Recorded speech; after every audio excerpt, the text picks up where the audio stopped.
Peggy 3.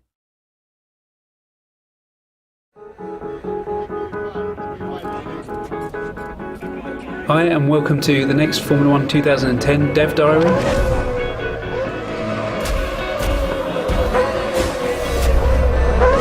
It's about making the most authentic experience possible, and it's also about making the car handling predictable and consistent. I think there's huge interest in terms of the balance that we have for arcade or simulation handling, and personally my preference has always been to go down the simulation path. You can make a realistic sim easier to play for somebody, but it's very, very difficult to take an arcade handling system and make that appeal to the people that prefer the simulation handling.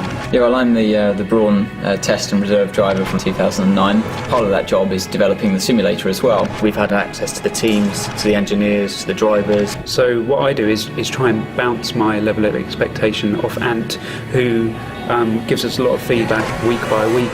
The onboard footage, when you see on TV, they always look incredibly easy to drive. When you're inside the cars, they're so much more twitchy and nervous. That's one thing that's incredibly hard to get right unless you've got someone that's actually driven these cars, especially in the slow speed corners where you have no downforce. As soon as you get them up to high speed, they work in a completely different range. We do want a very simulation experience. You've got the inclusion of aero, which changes the handling of the car completely. We're tailoring the car handling to a very different market, to that Dirt 2 and Grid. They're very different cars, very different handling. It's not just about lapping the circuit, it's about being able to be consistent. The fans of F1 are very passionate and very knowledgeable, and we want to feed them the most authentic experience. And I think it's very important not to blunt the experience of driving a Formula 1 car, but when you start applying the driving aids, to kind of make it accessible without losing the fun parts. You want to make it to the point where it's just playable to enjoy, but also to be reasonably difficult as well. You can find that point where it's exciting, you're consistent, it's about feeling as though you're that hero driver. We've got the real world numbers. We want the players to experience everything that the driver experiences. From the real car to the computer game, it's very realistic. Handling is key in Formula 1.